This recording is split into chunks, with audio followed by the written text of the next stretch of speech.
So let's start with story time. Let's say a village long ago pays a man every harvest to keep him safe from a dragon that supposedly lives in the mountains. This job has been passed down for 3 generations at least. There's only one little catch. Nobody in living memory has actually ever seen this dragon. So, when a traveling merchant asks why the village keeps paying for protection from a threat nobody can even verify, the Watcher's family points out that our village has been dragon free for over 80 years straight, so that is proof that this system works.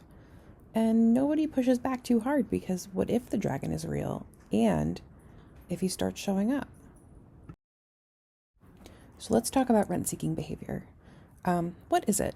Rent seeking is when a person, company, or group increases its own slice of existing wealth through usually systemic manipulation without actually creating anything new of value for society. Which some people might say, well, isn't this just kind of like basic profit structure? And they're actually a little bit different. Profit seeking creates new value somehow through production or trade or labor. Rent seeking redistributes value that already exists, often at someone else's expense. In healthcare, this looks like restricting who is legally allowed to provide a service, not because of evidence about quality or safety, but because doing so protects an existing group's income or professional status. So let's get into a little bit of background on this concept of rent seeking. All the way back in the 1700s, Adam Smith divided all national income into 3 basic categories of wages, profit, and rent. So it's kind of important to know that this isn't a term that economists just plucked out of nowhere. We're kind of working with this like 250-year-old idea about unearned income that's sort of been repurposed for some very specific modern arguments about competing for government created or government insured transfers of wealth. Gordon Tullock was an economist in the 1960s who sort of introduced the idea by comparing the social cost of having monopolies like this, more specifically in like a tariff kind of situation, that it's not just like this little triangle of wealth that's lost, but he also is able to show that there is an extra element of loss to society because of all of the resources that people also spend fighting over who gets the right to the monopoly.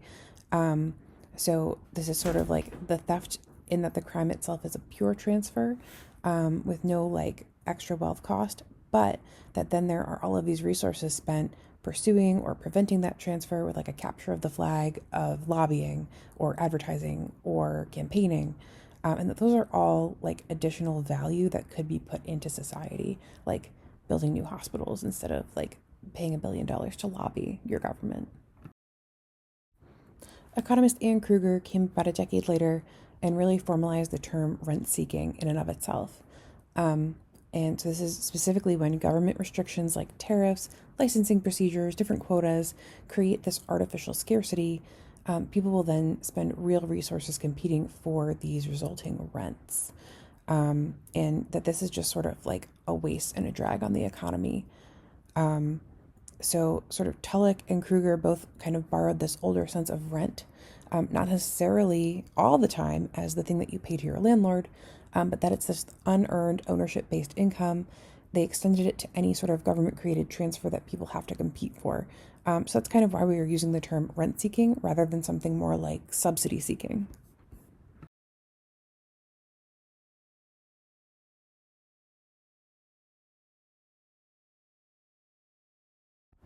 So why on earth are we talking about old economic concepts in a DMP class? Well, I've selected this concept because I'm thinking about looking at the legal and regulatory structures that govern CRNA practice in New York State and sort of trying to tease out the most ethical, efficient way that we can deliver safe, quality care to the patients that really need it. I've been playing around with some expanded definitions of violence and systemic violence and some frameworks that describe healthcare struggles through that lens, and kind of wound up colliding into political and economic theory along the way. So I like rent seeking because it is reframing scope of practice restrictions as an economic behavior with a name and a body of evidence behind it, and not just ephemeral dogma of it's politics or tradition or big feelings, something like that. And it really gives us vocabulary for something that CRNAs experience directly, which are things like physician medical direction and how that affects billing, supervision mandates, restricted title recognition in New York. They all fit this formal pattern of like a regulatory barrier that protects one group's income or professional status rather than actually improving patient outcomes. And it kind of connects this economics concept to a nursing knowledge question. And just to provide context, here is a really pretty picture of how supervised CRNA practice billing works. What happens is a physician can supervise up to 4 CRNAs at the same time, cases all ongoing at the same time. And he can collect, or she can collect, 50% of the value of each of those cases. So the CRNA who's actually performing the labor, delivering the care, delivering the product, they get 50% of the value of their work, whereas a supervising physician will collect overall in that same time period 200% of the value of that work, or 4 times as much as the CRNA who's doing the work. So this rent-seeking idea kind of gives us a mechanism. Structural violence can kind of start naming the harms. And I sort of looked at some of our readings and how they were discussing about how it's important to know critical theory, and how politics and policy are important parts of nursing knowledge and domains, and that power differentials among people could be recognized as areas of nursing inquiry. So I kind of like how that kind of homed all of these ideas all together. So these are kind of the things that I'm hoping to better understand or explore through this concept exploration exercise. Kind of interested in things of like what specific requirements will qualify a situation as rent-seeking. Is it always bad? Kruger treats rent-seeking as like a predictable, rational response to government-created scarcity, not as like a moral failing of individuals, but it's sort of the expected outcome of a system whenever artificial restrictions create something that's worth competing for. Her thought is that the actors aren't necessarily villains, but the welfare loss to society is real, and that's regardless of intent. And then things like, how do you identify and measure rent-seeking, and how can that information be used to push back against it, which I think is sort of the most important thing to get out of anything like this, is like what are actual actionable things that one could do to fix the problem. So I hope this kind of clears up like why this is kind of a useful concept to explore. I'm hoping that my DNP project could potentially examine CRNA title recognition and independent practice limitations in New York, and I think that rent-seeking can give us a testable mechanism for why those limitations might persist, even if there isn't any evidence to support them. One study framed kind of the entire system of physician groups spending on state elections to preserve supervision requirements, and that this is sort of exactly the kind of rent-seeking battles that we're talking about. So the medical direction billing model is kind of like our concrete illustration of value capture without value creation. So we can do just kind of a short introduction on how the term rent-seeking is typically used. Rent-seeking originates in economics, as we just talked about, and it has been applied extensively to different kinds of occupational licensing across all kinds of different professions. Things like cosmetology, certification requirements. There's concerns that it's making barriers to entry too high, though I mean, I'm not against evidence-based standards for someone who's like applying chemicals to my face and head. But there are certain people who are like, oh, you have to like do away with all regulations and everything. That's absolutely not what I'm getting at here. I think another good example are things like the tax filing restrictions. Companies extract this like ongoing profit from the complexity of the filing system itself, rather than like making any improvements to the system or like offering a product that fixes a problem. So the value they sell is kind of like an artifact of laws that they are helping to keep in place through lobbying, which is not great.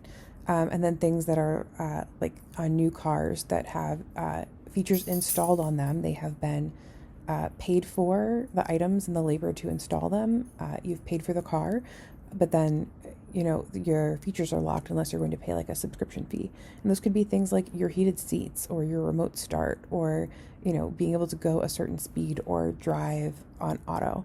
So profit is extracted from this like access permission toll booth, where you're to ask to please use something that's already produced, and it's not at all from producing anything new or valuable. That one study that we talked about, that looked at physician spending, he this is McMichael 2017, was talking about how rent-seeking research on like midwives and rad techs and massage therapists kind of fall into this as well. At times it is used to critique regulating bodies, but that's not really my planned use here. I think we'll go into that in a couple more slides. And just that like it's mostly a term used by economists, but it's also, I think, could be very valuable to health researchers and health economics researchers. A lot of times that they describe the effects of the licensing restrictions, even if they're not explicitly using the term rent-seeking outright. But even like the Institute of Medicine and the FTC have both kind of suggested that things like MP and PA licensing laws are driven more by politics than economic, scientific, or clinical evidence. And then something else that I noticed that was interesting is that within nursing and health policy literature, in particular, it's rarely explicitly labeled rent-seeking, and it's more often just described as like lobbying, political spending, scope of practice restrictions, without actually naming any specific underlying economic mechanism. So there are a couple of different ways of defining how we would measure something like rent-seeking. Anne Kruger's approach, the way I understood it was kind of that you look at how much people are willing to spend on the rent itself, and that kind of like the free market will kind of compete itself to the right value that is appropriate for what is being, I guess, not offered. Whereas McMichael's data was interesting in that it sort of looked specifically at political campaign contributions, sort of before a specific legislative vote in the years leading up to it. Something that was super interesting is that he found doubling of physician political clout in a state. So doubling their donation amounts would basically have the probability that a state would allow for independent NP practice, which is super relevant to the things that we're trying to do in New York, and also super frustrating. And then this third measure is kind of an interesting way of looking at the problem, in that you kind of do like a before and after, sort of like before full independent practice versus after full independent practice. And in that case, you're essentially measuring the downstream effects, which are what happens to the patient and the system once a restriction is lifted, having been in place. So if a restriction produced better outcomes, you would not call it rent-seeking, you would just call it good regulation. So the absence of a harm signal is kind of what qualifies these restrictions as rent-seeking rather than like actual legitimate protection. So you could look at things like patient-level harms, which would be like reduced access, higher reliance on the ER for unscheduled primary care, and then like system-level harms of like administrative costs, inefficiency, because, instead of running 5 rooms at a time with the 5 anesthesia providers you're running 4, and one person's collecting rent at the top, for presumably like minimal value contributed to the system, if any. And then things like workforce level harms, where, we are not necessarily the people who are at the table making law. We're not fully directing our professional practice. We're kind of having our professional practice directed by an outside group. So we can kind of define some attributes of rent-seeking here. There's kind of 5 main ones. It has to be like an artificially created scarcity or restriction. It needs to transfer value rather than actually create any new value.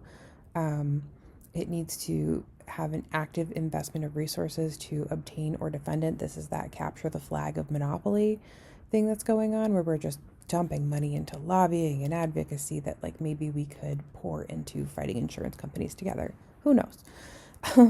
And then for like a measurable welfare loss to society, in excess of just the transfer of value. And then 5, that there's not any kind of a corresponding quality, safety justification here. It's not like, oh, we want to deregulate the production of insulin.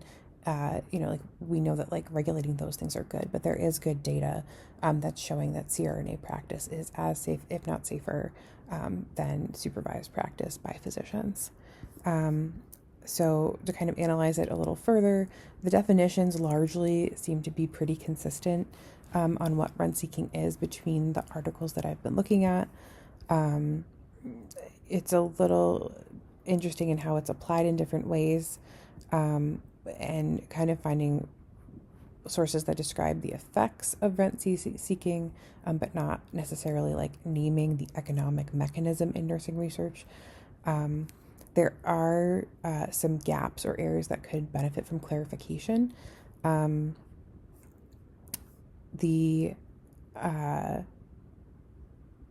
Mostly just in bridging the economic language into the healthcare language and kind of plugging them into each other. So it might be possible that also some of the classic models that were built around these like very time-specific rent-seeking items, like an import license, might need a little more finesse added to them for something that's ongoing, like a scope of practice, like a renewable rent rather than like a one-time captured flag. So we may need to like kind of expand to like sustained lobbying investment, which may favor looking more closely at McMichael's model rather than just a single competitive thing.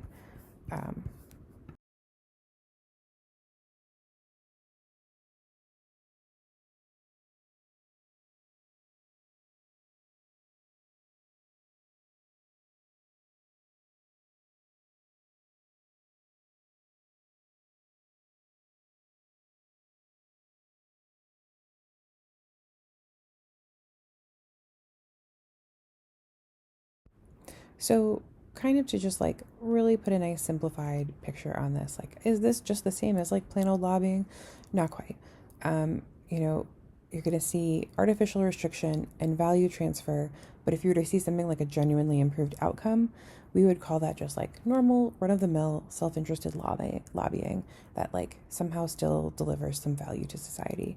Where rent-seeking is different, is that we have the artificial restriction and the value transfer, but instead of those genuinely improved outcomes, we have benefits that really only flow to the advocating group or the one maintaining control. And then we probably also have evidence of non-beneficial or potentially harmful outcomes of them holding that power. So that is something that we would more define as a rent-seeking behavior. Plain self-interested advocacy for something that genuinely improves outcomes is fine. Ish. So these are just some criteria that we might use to define, like, are we looking at rent-seeking behavior in a given situation? So if most of these are yes, you are likely to have rent-seeking rather than like ordinary regulation. In our like DMP relevant example, like physician medical direction billing lets a supervising physician build for oversight multiple simultaneous CRNA cases, and that if the build value is not matched by a measurable improvement in patient outcomes compared to CRNA only care, which it seems to not be, then the billing structure seems to be persisting because it is profitable to the billing party, not because it's protecting the patient in any way. So, in summary, it's important that we know this kind of thing because it can give APRN's language to challenge restrictive scope of practice law on its own analytic terms rather than only on grounds of it's not fair or our professional identity, which are valid, but I think a little harder to gain traction with. It supports policy advocacy that's grounded in evidence rather than just appealing to tradition, and fits squarely within the idea that nurses should engage in a tradition of critical theory, um, and engage in politics and policy and advocacy, especially for your populations. And it informs, hopefully, my DMP project's policy analysis angle. We shall see. Super hopeful. And hopefully can contribute to things like CRNA title recognition and independent practice in New York, by giving us like a mechanism level explanation for why this restrictive law persists, even when the outcomes don't support it.